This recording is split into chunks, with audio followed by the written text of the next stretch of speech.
Today I'm taking a look at the K&F Concept neck phone holder. I've been wanting a hands-free way to record videos, so let's see if this is the solution I've been looking for.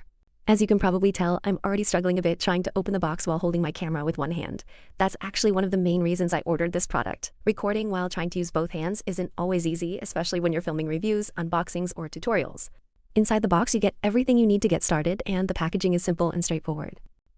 The setup is incredibly quick. A quick look at the instructions, attach your phone, and you're ready to go in seconds. No complicated assembly or adjustments needed.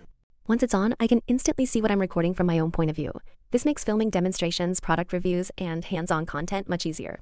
What I like is that it keeps my hands free while still capturing exactly what I'm looking at, creating a much more natural viewing experience for anyone watching. Here's how it looks when worn. It's comfortable, lightweight, and surprisingly practical. After trying it out, I'm really happy with it. It's made recording easier, more stable, and much more convenient.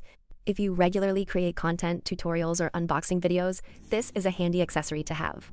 It's one of those simple gadgets that solves a real problem and makes filming much more enjoyable. Can't wait to start creating content.